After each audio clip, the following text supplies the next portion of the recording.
Hey everybody, welcome to the Ground Effect podcast, where we dive into the heart of Formula One, bringing you the latest news, insider analysis, and sharing our thoughts on the motorsport we love. So come and join us, G and Mick, as we look forward to what promises to be an exciting 2025 Formula One season.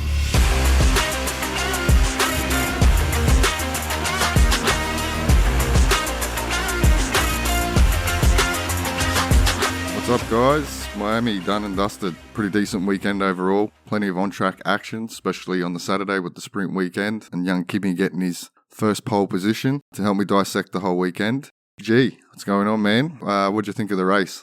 Yeah, look, I think it was a pretty decent weekend overall. Sprint race was pretty hectic, and obviously the weather bringing in that dynamic. Feature race itself, I think we're all hoping for a bit of rain to spice things up a little bit. As you know, we saw absolute domination there from the Mclarens. And, you've forgotten about one of the most important races that we saw, which was the Lego race and the lead up to the feature race. Bonkers. Yeah, that was probably the best race of the weekend. Looked like the drivers enjoyed themselves, which was nice to see. I'd definitely like to have a crack at one of those things. How they managed to stay together if they were complete Lego. Well, yeah, I mean, there was a lot of wheel-to-wheel action there. There was a lot of aggressive driving, but yeah, the drivers definitely seem to have really enjoyed it. So maybe it's something that they can bring each weekend. But yeah, highly detailed, those Lego cars that they built. Yeah, really cool. Yeah, sprint qualifying. Kimi, youngest pole setter ever, 18 years of age. What were you doing when you were 18 years? Yeah, probably can't say out loud. No, look, I mean, overall, man, like the whole weekend for him was solid. He seemed to have Russell's number. He definitely seemed to have more pace than Russell throughout the weekend. That pole position just solidified why Mercedes had the belief in picking him. Yeah, I mean, I'll probably add to that. It was a solid weekend. I think he'll be extremely disappointed, though, with how things sort of panned out from the race side of things. Totally agree. Pace-wise, he had Russell's number throughout most of the weekend. You know, look, he's only going to get better, more experience. He'll become more polished. I mean, it's learning for him, right? That biggest thing is he's probably learned a big lesson on how to fight at the front. Yes, you'll definitely be disappointed, but like Toto said, it's the baby race. So he'll definitely learn a lot and get an understanding of what it takes to race at the front with the big dogs. Yeah, especially going into turn one as he was pushed out a little bit. Well, I mean, legally pushed out a little bit onto the outside. But a great race. We saw a lot of action. I mean, how about Red Bull? I mean, their pit crew, absolute travesty, releasing Max into the path of Kimi Antonelli, which essentially did nullify Antonelli's race. Yeah, I mean, that could have been a whole lot worse, man, if it wasn't for sort of both drivers doing a good job there, but mainly Kimi sort of his quick reactions to get back into the fast lane. That could have been a whole lot worse, like with the amount of people in pit lane. There definitely could have been some bodies flying around. Yeah, that could have been absolutely nasty. And, we've just had talk recently about increasing the speed of the pit lanes. Yeah, not sure if the timing's so good after seeing that.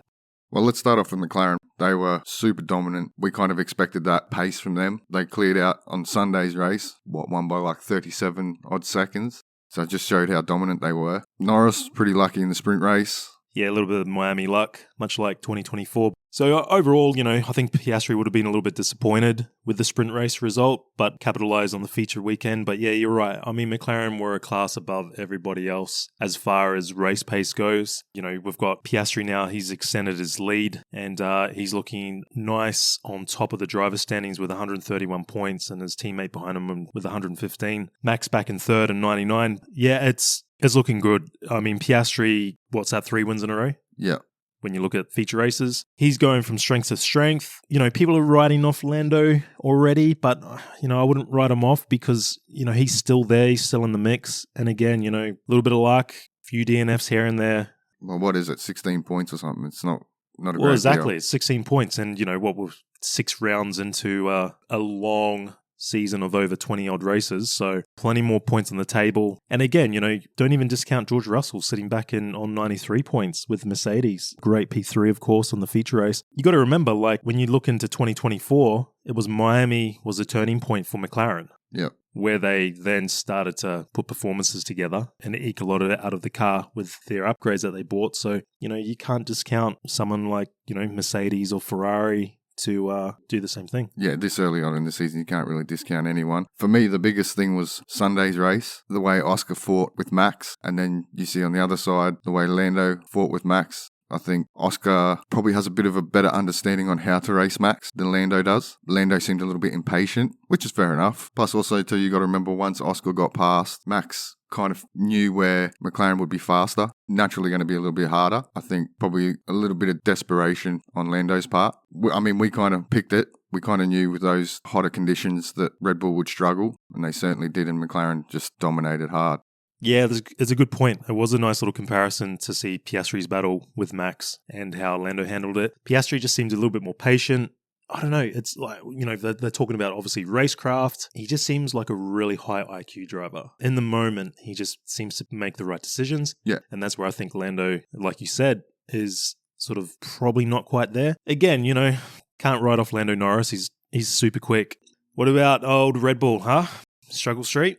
Again, it was the same thing, struggling with the tyres overheating, Max particularly. That's what he said in his post-race interview. So we kind of suspected that would be the issue. Max got a little bit unlucky there with the virtual safety car and got pipped by Russell coming out of the pits. Kudos to Mercedes making the call when they did. Yuki managed to bag some points, which is kind of, I guess, really all he has to do.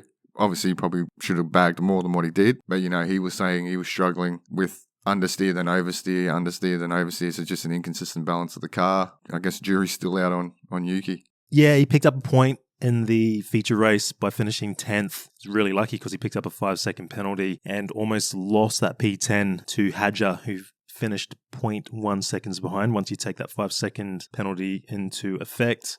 Yeah, the jury's still out on Yuki. We know that second seat is going to be an absolute challenge. Okay, yeah, he picked up a point. Not really a clean weekend for Yuki. And also the delta, like the difference between him and Max.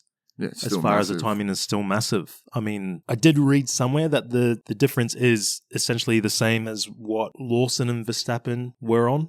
But I mean, they need to stick with him. They got to back the guy, and it looks like Red Bull is doing the right thing by backing him. The support seems to be there outwards into the media. I just hope that they back him fully. He's there until the end of the season, and hopefully some better performances come from him. But yeah, he definitely hasn't set the world on fire anyway. Exactly. The jury's still out on that one. Red Bull did put a protest in at the end of the race against George Russell for not slowing down under yellow flags. I think that was when, Bortolotto pulled off on the back straight, which in the end the stewards rejected, so nothing happened there. But I guess probably the main worry for Red Bull is that pit stop blunder in the sprint race. They've struggled sort of this season in the pit stops. In Bahrain, they had the light issue. Okay, you could say that's an electrical fault. It was probably out of their hands. In Japan, they were quite slow. I think they lost a second to Lando in that pit stop. And then obviously the unsafe release. Well, yeah, I mean, they're high standards from a pit wall perspective, whether it's strategy, pit stop speed, efficiency. We've come to expect perfection, and it just seems to be falling apart just a little bit.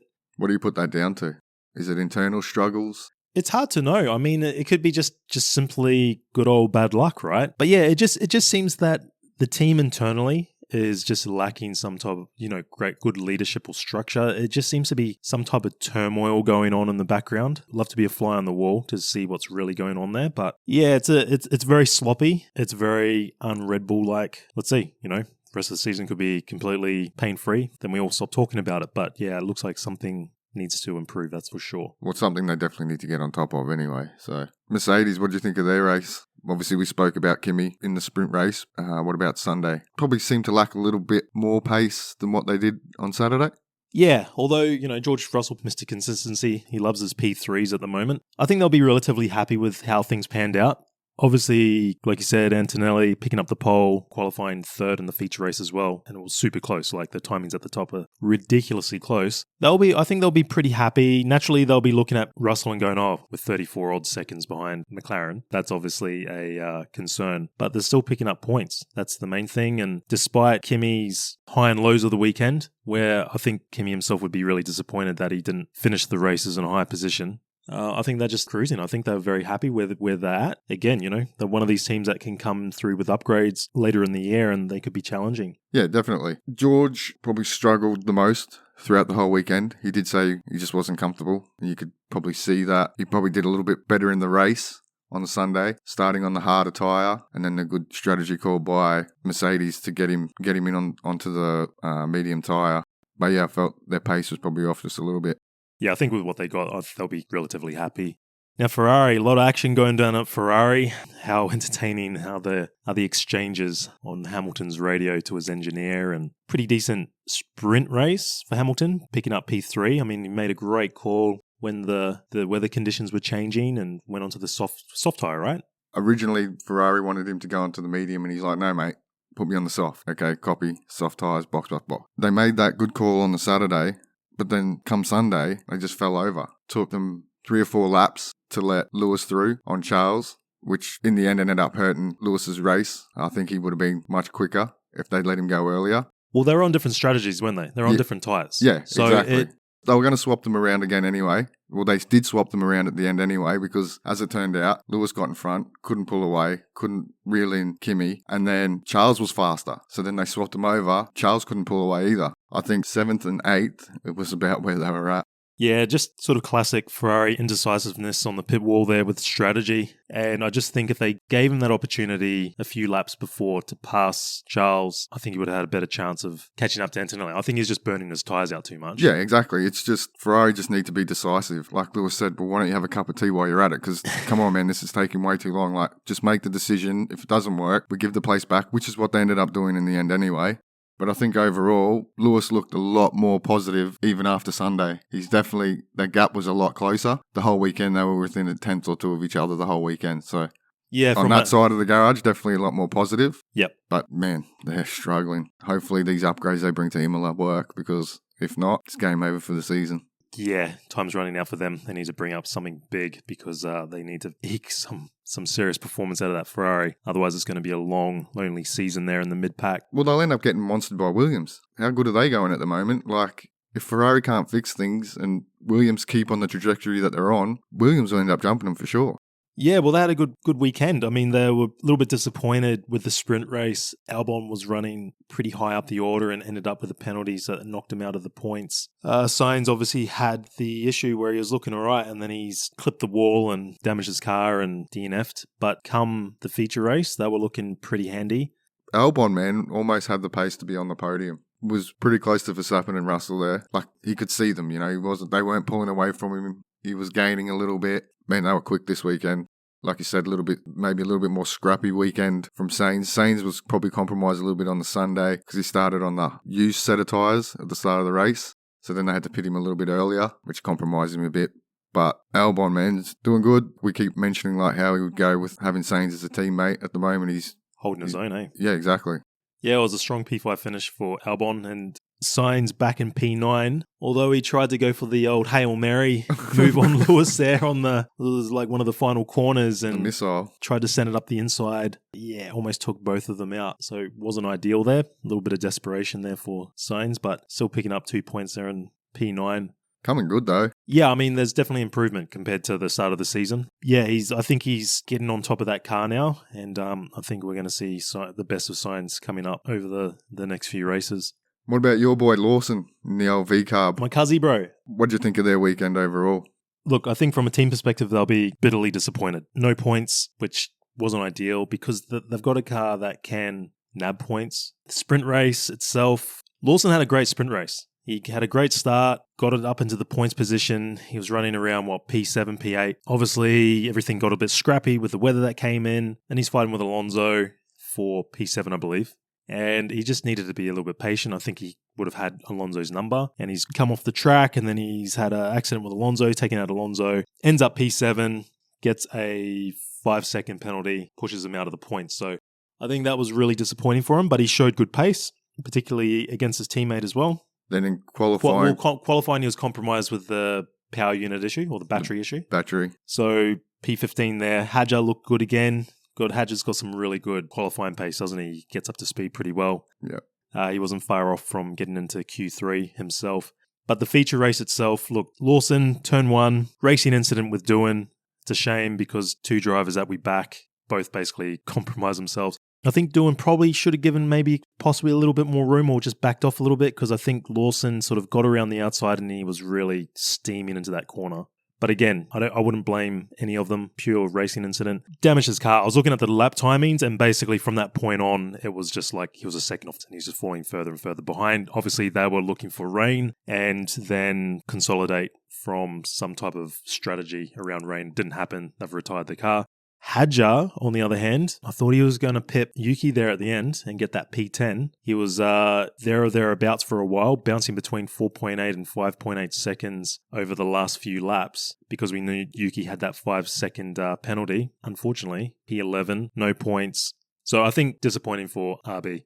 Yeah, I mean, I think Lawson will probably take a little bit away from that sprint race. Like you said, it was probably a little bit clumsy. Should have been more patient because, like you said, he definitely had Alonso's number. I think when you look at the Doohan-Lawson collision, you just sort of see two drivers that are naturally under a bit of pressure. Both want to score points. Both a little bit too aggressive going into turn one. Yeah, it was just a clumsy incident, right? Yeah. So, what about Haas? What'd you make of Haas's weekend? They showed glimpses. Ollie definitely struggled in qualifying. Ocon showed a bit of promise getting into Q3 for the race. But overall, probably lacked a little bit. Yeah, a bit of a tough one for Haas. Sprint race, both out of the points. Ocon was sort of looking pretty handy. Behrman, yeah, a little bit of a struggle there for Behrman. Well, he got a penalty in the end, didn't he? Yeah, because I was sure he was running in the points. He was in like P8 or something, and then ended up with a penalty. Yeah, actually, I think you're right.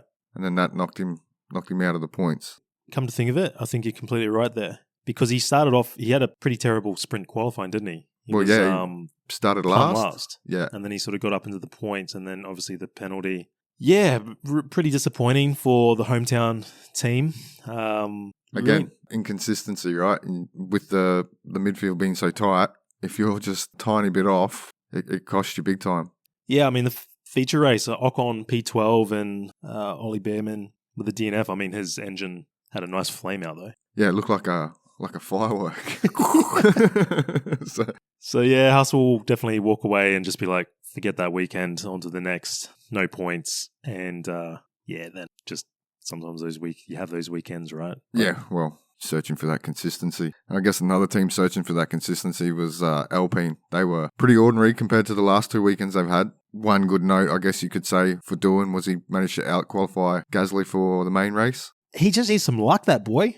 Like, he's just having a little bit of bad luck. I mean, we discussed already the turn one incident with Lawson, just a bit clumsy on all parts. I guess you could say with both Lawson and Doohan, things just aren't going their way at the moment. And then when you're in that kind of rut, I guess things just compound. I mean, you look at the sprint quali, I think we saw a driver under a bit of pressure with the way he's exchanged with the radio at the end of sprint qualifying, when realistically he came out of the garage and didn't make it into the fast lane. Yeah. That cost him. He couldn't get that second run in. So that cost him. Very clumsy turn one and the start of Sunday's race. And the pressure's ramping up even more because there's reports that he's going to be replaced by Colapinto and Imola. It can't be nice being a driver and you just constantly got that hovering overhead. I mean, maybe Alpine has been out front with him and said already, like, this is how it's going to be. Well, you would hope they would be like that, right? You'd rather that as a driver. Yeah, exactly. You wouldn't want to be sitting there left in limbo going, I don't know what's going on. But I think that sprint qualifying, that radio exchange, definitely was the first sign of... Bit of a cracking. Yeah, he's starting to crack now. And and it's just a snowball effect. Same with Lawson. Like, once things sort of aren't going your way and falling into place for you, every little thing compounds, Well, there's a bit more desperation anyway. Yeah. Isn't there? So that's like you see at turn one. You see two drivers probably a little too desperate, getting a little bit too aggressive. I mean, you see Lawson with the clumsiness with Alonso in the sprint race. Yep. Just needed to be patient, bro. Like, you would have picked up points regardless, even if you didn't get past Alonso. And compounding a little bit. We all know, like, where we stand with Jack. We want him to finish off the season. We want him to get some good results behind him. Yeah. Gasly had a pretty quiet weekend. Nothing outstanding. Like you said, we just weren't quick enough. They were probably under pressure from Kick this weekend. We were kind of expecting Kick to be down the bottom feeders. That one was reserved for Aston. So we'll go to Kick. What did you make of their weekend? They showed some glimpses of good pace, especially on Saturday. Yeah, glimpses though, isn't it? It's just... But we're not going to expect anything more than just glimpses, are we? Really? But it was good to see they were semi-competitive, even compared to the Alpine. Yeah, I mean, for a little while there, Hülkenberg was running really high, and I was getting a little bit excited for him, thinking, oh man, Hülkenberg might snatch some points as a feature race, and then I realised he hadn't pitted. Yeah. Yeah, it's hard to talk about Kick because just nothing really happens, does it? It was just nice to see them a little bit more competitive. They didn't finish last. Ahead of both Astons. I mean, he's probably relatively happy with that, I guess. I mean, they were just hoping for rain. These teams like Kick, they just want rain. Unfortunately, it didn't come. Obviously, that's why they were running Nico for so long. On his first stint, they were going the gamble. Didn't happen, and P14 in the end for Nico. Bortoletto with a DNF. Well, he brought out the VSC, right? The last one? Yep, he did. Can't really say too much about Bortoletto. He just hasn't really had an opportunity to shine in a competitive car. So I guess that's a double-edged sword in a way, because it's sort of from the rookie standpoint and from the media, everyone's barking up, obviously, the Doohan tree, a little bit hidden down the back there. So maybe that's a good thing for him. But yeah, Kick Sauber, I'm going to say it again, it's all about 2020. Yep. And speaking of 2026, another green team that is just, we saw on Saturday. Well, that's the thing. Some potential, but then... Well, they got picked up points, didn't they? Didn't Stroll pick up points on... Stroll got fifth with the penalties and so on. He managed to score fifth, and Alonso was looking good for a point. I mean, he was probably going to lose out to Lawson in the end. I mean, well, they were battling at P7 at the time, so there was definitely a point for P8 there in the sprint race. So yeah, he could have gotten off the... out of the donut club, as I call it. The 4 drivers still on 0 points. But yeah, Lance Stroll, we picked up 4 points again in that sprint race. But again, it's just got to take those opportunities, right? And he's done that. Well, he seems to do it when it's wet.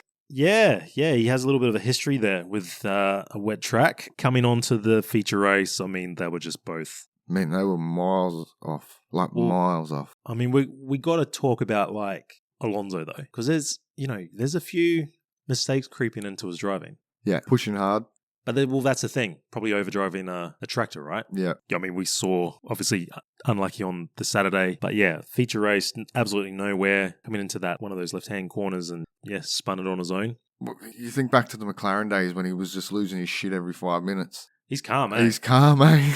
Because even that interview on Saturday after the race, and I was like, oh, here we go. Let's see what Alonso's about. And it was just like, Gramps, you're really chilled in your old age, man. Yeah. What do you know that we don't know? Yeah. I mean, he's probably just come to terms with 2025 complete write-off. Hopefully, he's just super excited about the Newey effect for 2026 if it all works out. But he's mellowed. Yeah, he's probably seen what's going on. He would know what's going on within that team. The reports about Newey not interested in doing anything to do with the 2025 car. He's solely focused on 2026. So you hear that where you're like, well, 2025 write-off. All right, cool. I'll just chill, do what I can do, wait till 2026. But then you've got the Max rumours won't go away. Is he washed up? I don't think he might be lacking a little bit of... No, I wouldn't even say that. It's hard to know because, look, his teammate is Stroll, which is super inconsistent. Yeah, exactly. Exactly. But, when you think about just a few years ago, I mean, he got a few podiums with Aston. Has he still got it? Possibly. Has he washed up? Possibly. It's just hard to know because you can only really compare him to his teammate. But he has had some pretty decent results where he's sort of dragged the car, like a few good qualifying sessions. I think he was pretty happy with the sprint qualifying. I mean, qualified P10, sprint qualifying, and he even said that he didn't really expect the car to be in Q3 there. So he can still drag out a decent performance. His racecraft is still impeccable. Yeah. But yeah, just a few of these little unforced errors, you could say, are starting to creep in. When's his contract up? End of this year or next year? I think, is it next year? 26? So he's going to at least have 1 year with the new regs. So that's probably why he's a little bit more chilled out because he's like, all right, well, I know I've got another year. 2026 will be in the Newey era. Yeah, I think that'll definitely be his final year. I mean, he's got one last shot at being in a competitive car. And if Newey gives him that, then that's that. 2026 ends up being, unsuccessful. He walks away, goes other forms of racing that floats his boat. Probably, wouldn't be surprised to see him at Le Mans again. He's a lot of talk about him, Max doing Le Mans together. Hey, I mean, maybe he walks away this year. Max takes a sabbatical, the pairing at Le Mans. Throw Mick Schumacher into the mix, maybe? Yeah. Who knows? Not a bad shout. Well, that's every team wrapped up over the weekend. Bit of a shame we didn't get the wet towards the end of the race. I mean, the first half of the race was good. There was a lot going on. After they sort of pit stops and the race settled down, then it just became a bit of a procession. But yeah, who were your winners and who were your flops? Well, I mean, the winners, obviously, McLaren, more precisely Piastri. Flops, teams that walk away that will be probably the most disappointed. I think it's Ferrari. Yeah, they got a fair bit to do. Those upgrades need to unlock a fair bit of performance out of that car because, like I mentioned earlier, I still believe if Williams keep going on that trajectory and these upgrades don't work for Ferrari, Williams will jump Ferrari pretty quickly. Yeah, and I think Sainz will be pretty happy about that. You would be, right? All right, so before we wrap things up, we'll have a quick look at the Drivers' Championship and the Constructors' Championship. What have we got, G? How are we looking?